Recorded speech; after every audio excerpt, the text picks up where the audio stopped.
Sa mundong mabilis ang takbo, karamihan sa atin ay nagmamadali sa umaga, ngunit bihira nating bigyang pansin kung paano natin isinasara ang ating araw. Ngunit ayon sa isa sa pinakamatandang doktor sa Asya, isang lalaking higit 100 taong gulang, aktibo pa rin at patuloy na nagtuturo, ang huling 60 minuto bago matulog ang maaaring magtakda ng direksyon ng ating kalusugan sa buong gabi at sa natitirang bahagi ng ating buhay. Kumusta po kayo mga kababayan? Kung ikaw ay nasa edad 60 pataas at madalas kang mapuyat, madaling mapagod, o hirap bumaba ang timbang kahit pilit kang umiwas sa matatamis, baka may ginagawa kang pagkakamali tuwing gabi na hindi mo namamalayan. Ayon sa pinakabagong pananaliksik mula sa Japan at iba pang kilalang unibersidad, ang antas ng asukal sa dugo ay hindi lamang naimpluwensyahan ng pagkain sa araw, kundi higit sa lahat, ng mga simpleng bagay na ginagawa mo bago ka matulog. Sa episode na ito, makikilala natin ang isa sa mga tunay na haligi ng medisina sa Silangang Asya, si Shigeki Hinohara, isang veteranong doktor na hanggang ngayon ay nakatayo pa rin sa ospital at patuloy na nagtuturo ng mga sikreto ng mahabang buhay. Ayon sa kanya, may 5 simpleng pagkakamali na madalas gawin ng mga matatanda sa gabi, at ang huling isa ay maaaring ang pinakamahalaga. Kung ikaw ay may edad na o may mahal sa buhay na senior citizen, ito ang video na hindi mo dapat palampasin.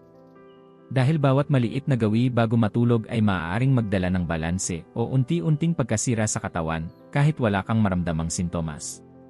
Kaya kung mahalaga sa iyo ang malusog na pagtanda, manatili ka hanggang dulo ng video na ito. Baka ang isang simpleng hakbang na hindi mo pa nagagawa ang magpapabago sa kalidad ng iyong tulog at sa takbo ng iyong kalusugan. Handa ka na ba? Simulan na natin. Gawi 1, ang pagkakamaling ginagawa ng maraming nakatatanda, ang pag-iwas sa gabi-gabing merienda. Kapag pinag-uusapan ang malusog na pamumuhay, madalas nating marinig ang payo na huwag nang kumain sa gabi. Sa maraming tahanan sa Pilipinas, lalo na sa mga nakatatanda, uso ang ihapunan bago mag-negatibo 6 ng gabi, at pagkatapos ay diretsyo na sa tulog. Akala ng marami, ito ang sikreto para makaiwas sa diabetes, sa kabag, at sa pagtaas ng timbang. Ngunit ayon kay Hinohara, ito ay isang mapanganib na hindi pagkakaunawa. Habang ang mga batang katawan ay kayang makaya ang mahabang gabi ng walang pagkain, ibang-iba ang pangangailangan ng mga taong lampas 60 taong gulang. Bumababa ang sensitivity ng katawan sa insulin habang tumatanda, ibig sabihin, mas nahihirapan ang katawan na kontrolin ang level ng asukal sa dugo. Kapag sobrang haba ng agwat mula hapunan hanggang agahan, lalo na kung manipis ang tulog o hindi tuloy-tuloy, ang antas ng asukal sa dugo ay maaaring bumagsak ng labis habang natutulog. Kapag nangyari ito, ang katawan ay kusang maglalabas ng cortisol, isang stress hormone, para ibalik ang balanse. Ngunit ang side effect, mas mataas ang blood pressure, mas mababaw na tulog, at unti-unting pagkasira ng kontrol sa insulin. Isang halimbawa, isang retiradong guro ang dumulog kay Hinohara. Mahigpit siyang sumusunod sa healthy routine, maagang hapunan, walang merienda, maagang tulog. Ngunit gabi-gabi siyang nagigising bandang 2:00 ng madaling araw, at pakiramdam niya ay pagod pa rin siya sa umaga. Sa pagsusuri, may palatandaan siya ng pre-diabetes. Ang simpleng solusyon, isang maliit na gabi-gabing merienda, isang kutsaritang yogurt, kaunting mani, isang hiwa ng nilagang itlog. Hindi kailangan ng full meal, sapat na ang simpleng protina o fat source para panatilihing kalmado ang blood sugar sa magdamag. Makalipas lamang ang 1 linggo, naging mas mahimbing ang kanyang tulog. Pagkalipas ng 1 buwan, bumaba ang kanyang fasting glucose. Ang aral dito, sa mga nakatatanda, ang katatagan ay mas mahalaga kaysa sa disiplina.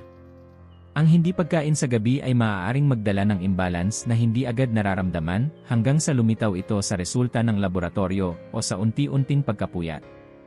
Bilang mga Pilipino, natural sa atin ang magbigay ng tsaa, tinapay o kakanin bago matulog. Ngunit mahalaga rin na piliin ang tamang uri, hindi matatamis, kundi may kaunting protina at sustansya. Kung ikaw o mahal mo sa buhay ay madaling mapagod, madalas magising sa madaling araw, o hirap bumaba ang asukal, baka kailangan lang ng isang maliit, ngunit makabuluhang merienda bago matulog. Gawi 2, magulo ang oras ng pagtulog. Isang tahimik na panganib sa blood sugar ng mga nakatatanda. Sa maraming pamilya sa Pilipinas, ang pagtulog ay depende sa araw, kung may bisita, may palabas sa o may ka-chat sa telepono. Sa mga retirado, lalo na, karaniwan ang pagkakaroon ng hindi tiyak na oras ng pagtulog, minsan alas 9, minsan hating gabi, minsan alas 11. At sa totoo lang, marami sa atin ang iniisip, basta makabawi ng tulog kinabukasan, ayos lang. Ngunit ayon kay Ea Hinohara, ang ganitong gawi ay maaaring unti-unting magpahina sa kakayahan ng katawan na kontrolin ang asukal sa dugo, kahit gaano pa kaayos ang iyong pagkain o ehersisyo. Ang ating katawan ay may tinatawag na circadian rhythm o natural na orasan. Kapag pabago-bago ang oras ng pagtulog at paggising, nagugulo ang sistema. Ang mga hormone tulad ng cortisol, melatonin at insulin na dapat gumagalaw ng sabay-sabay ay nawawala ng tamang koordinasyon. Ayon sa isang pag-aaral noong 2024 mula sa JAMA Network Open, ang mga matatandang may hindi regular na tulog ay mas mataas ang tsansang magkaroon ng type 2 diabetes, kahit pareho ang kabuuang oras ng tulog kada linggo kumpara sa iba. Isang pasyente ni A. Hinohara, isang dating mekaniko, ang nagreklamo ng pabago-bagong enerhiya at palagyang cravings sa umaga, kahit na mahimbing naman daw ang tulog. Sa pagsusuri, nakita na malaki ang agwat ng oras ng kanyang pagtulog sa weekdays at weekends. Pagkaayos ng routine at pagsunod sa pare-parehong oras ng pagtulog, bumalik sa normal ang kanyang gana at enerhiya. Ang payo: pumili ng isang oras ng pagtulog at sundin ito araw-araw. Kahit weekend. Magsimula ng simpleng routine bago matulog, patayin ang ilaw ng unti-unti, makinig ng tahimik na musika, magbasa ng pisikal na libro, o uminom ng mainit na tsaa. Huwag hayaang magulo ang mensaheng ipinapadala mo sa iyong katawan gabi-gabi. Sa mga Pilipino, mahilig tayo sa kasabihang, bahala na si Batman. Pero pagdating sa pagtulog, ang bahala na ay pwedeng maging sanhi ng pagtaas ng asukal, kahit hindi mo pa ito nararamdaman. Kung nais mong kontrolin ang blood sugar, hindi sapat ang pagkain ng tama. Kailangan ding ayusin ang orasan ng iyong katawan. Gawi 3, kakulangan sa tubig bago matulog, ang tahimik na kalaban ng iyong blood sugar. Marami sa ating mga Pilipino, lalo na ang mga matatanda, ay sadyang umiiwas uminom ng tubig sa gabi. Natural lang, ika nga, ayokong magising para umihi sa madaling araw. Sa unay tila praktikal, ngunit ayon kay S. Hinohara, ang simpleng pag-iwas na ito ay maaaring magbunga ng mas malalim na problema, pagtaas ng blood sugar habang natutulog. Habang tumatanda, ang ating thirst reflex o pakiramdam ng pagkauhaw ay humihina. Ibig sabihin, kahit kulang sa tubig ang katawan, madalas ay hindi na ito nararamdaman. Kapag natulog ng kulang sa likido, ang dugo ay bahagyang kumakapal, at ito ay nakakaapekto sa daloy ng insulin at sa sirkulasyon ng dugo, lalo na sa utak at puso. Ayon sa mga pag-aaral, kahit bahagyang dehydration, ay may epekto na agad sa metabolismo ng asukal. Sa mga matatanda, ang organong gaya ng atay at kidney, na responsable sa pag-regulate ng blood sugar, ay mas sensitibo kapag kulang sa tubig. Isa sa mga pasyente ni A. Hinohara, isang retiradong karpintero, ay may maayos na dieta pero mataas pa rin ang kanyang blood sugar. Sa pag-uusisa, lumabas na halos hindi siya umiinom ng tubig sa gabi dahil hindi naman daw nauuhaw. Inirekomenda ang pag-inom ng isang tasa ng mainit na herbal tea o maligambam na tubig, mga 60 minuto bago matulog. Sa loob ng ilang linggo, bumaba ang kanyang fasting glucose, at mas magaan na rin ang kanyang pakiramdam paggising. Ang punto: hindi kailangang uminom ng 1 litrong tubig bago matulog. Hindi rin kailangang magpabalik-balik sa banyo. Ang kailangan lang ay 1 tasang likido, sapat para suportahan ang sirkulasyon, metabolismo, at detox ng katawan habang natutulog. Kung ikaw ay madalas nagigising na masakit ang ulo, masama ang pakiramdam, o parang kulang sa tulog, baka ang problema ay hindi ang gising kundi ang kakulangan ng tubig bago ka natulog. Bilang mga Pilipino, likas sa atin ang uminom ng mainit na salabat, tsaa, o tubig na may kalamansi sa gabi. Gamitin natin ito bilang benepisyo, hindi lamang pampalipas ng gabi, kundi bilang sandata laban sa diabetes. Gawi 4, liwanag ng screen bago matulog, paano ito tahimik na pinapataas ang iyong blood sugar.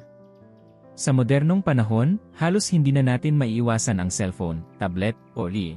Para sa karamihan ng matatanda, ang panonood ng teleserye, pagbabasa ng Facebook, o simpleng pag-check ng mensahe sa gabi ay tila walang masama. Ngunit ayon kay S. Hinohara, ang liwanag mula sa mga screen sa gabi ay hindi lamang nagpapahina ng tulog, kundi direktang nakakaapekto sa blood sugar. Paano? Ang ating katawan ay umaasa sa liwanag para tukuyin kung kailan dapat magpahinga. Ang tinatawag na blue light mula sa mga screen ay nagpapahinto sa produksyon ng melatonin, ang hormone na responsable sa tulog. Ngunit ang melatonin ay hindi lang para sa pagtulog, ito rin ay may papel sa regulasyon ng glucose sa katawan. Isang pag-aaral mula sa Harvard Medical School ang nagpakita na ang mga taong na-expose sa maliliwanag na ilaw bago matulog ay nagpakita ng mas mababang insulin sensitivity sa susunod na umaga, kahit isang gabi lang itong nangyari. Ang ibig sabihin, kahit kumain ka ng tama, kung gabi-gabi kang nakatutok sa maliwanag na screen bago matulog, maaaring pinapalala nito ang iyong blood sugar habang natutulog ka. Para kay E. Hinohara, ito ay isang karaniwang pagkakamali ng mga pasyente niya na akalay sila'y nagpapahinga, pero ang totoo, inaalerto nila ang katawan sa maling oras. Ang resulta, mababaw na tulog, pagbangon na pagod, at pagkagutom na tila walang dahilan sa umaga. Ang solusyon, 1 oras bago matulog, iwasan ang mga screen. Patayin ang AC, ilayo ang cellphone, at buksan ang dim light. Sa halip, subukan ang pagbabasa ng totoong libro, pakikinig sa tahimik na musika, o simpleng pagninilay. Kung mahalaga sa iyo ang sugar control at mas malalim na tulog, ang pinakamagandang simula ay ang pagpapatay ng screen sa tamang oras. Gawi 5, pagtulog ng may mabigat na isip, tahimik pero mapaminsalang sanhi ng pagtaas ng blood sugar. Sa mata ng karamihan, ang stress ay isang bagay na emosyonal, isang pakiramdam na lilipas din sa pagtulog. Ngunit ayon kay E. Hinohara, sa mga taong lampas 60, ang pagdadala ng mental na tensyon bago matulog ay hindi lamang nakakaapekto sa utak, kundi sa buong katawan, partikular sa blood sugar. Kapag ang isang tao ay nahihirapang bitawan ang mga iniisip sa gabi, nagre-replay ng mga problema, nag-aalala tungkol sa hinaharap, o nagpapabigat sa sarili dahil sa hindi natapos na gawain, ang katawan ay naglalabas ng cortisol, ang stress hormone. At ano ang epekto nito? Pinapataas ng cortisol ang blood sugar. Kahit wala kang kinakain. Kahit nakahiga ka lang. Isang dating guro ang lumapit kay E. Hinohara. Malinis ang pagkain, maayos ang lifestyle, pero tumataas pa rin ang fasting glucose. Sa pag-uusap, nalaman na gabi-gabi siyang nanonood ng crime drama, nagbabasa ng balita, at sumasagot ng email habang nakahiga na. Kahit hindi niya namamalayan, ang kanyang utak ay nananatiling alerto at hindi nakakapagpahinga ng buo. Ang ginawa, pinalitan ang gabi-gabing routine ng 15 minuto ng stretching at pagsusulat sa journal. Sa loob lamang ng 1 buwan, bumaba ang kanyang sugar reading ng halos 20 puntos. Ang leksyon dito ay malinaw. Kung ang isip ay hindi nagpapahinga, ang katawan ay hindi gumagaling. Hindi kailangang may matinding problema para tumaas ang stress sa katawan. Minsan, sapat na ang isang di natapos na gawain, isang mainit na usapan, o balitang nakabigla. Lahat ng ito ay nagpapasok ng tensyon sa sistema, kahit wala tayong nararamdaman agad. Kaya't bago matulog, turuan ang isip na bumitaw. Gumamit ng mga ritual tulad ng soft music, banayad na ilaw, pagsusulat ng saloobin, o tahimik na paghinga. Sa kultura ng Pilipino, mahilig tayo sa drama, sa balita, sa kwento ng iba. Pero sa oras ng pagtulog, ang pinakamagandang kwento ay ang katahimikan, ang pagbibigay laya sa isip na magpahinga, para ang katawan ay tunay na makabawi. Ang katahimikan ng gabi, mensahe ng katawan bago matulog. Sa dami ng payo tungkol sa kalusugan, maraming Pilipino ang tumututok sa pagkain, gamot, at ehersisyo sa araw. Ngunit ayon kay E. Hinohara, ang tunay na susi sa matatag na blood sugar ay hindi lang nasa umaga, kundi sa katahimikan ng gabi.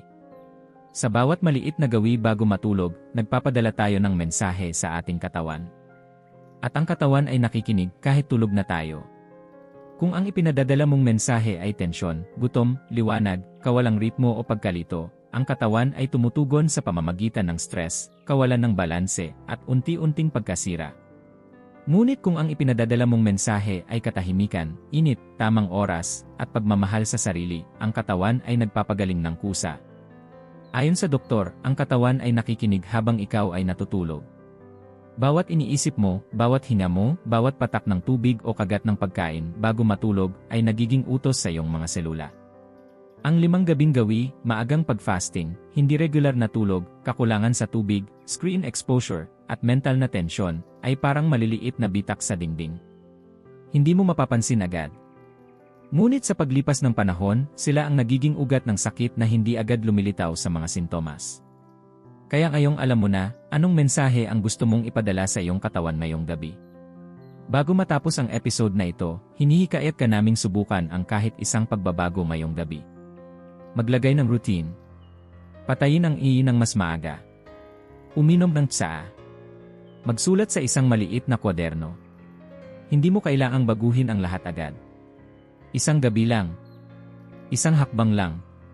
At kung ito'y nakatulong sa iyo o sa isang mahal sa buhay, huwag kalimutang i-share ito sa kanila. Dahil ang kalusugan, lalo na sa edad na ito, ay hindi lamang tungkol sa medisina, ito ay tungkol sa pakikinig sa sarili.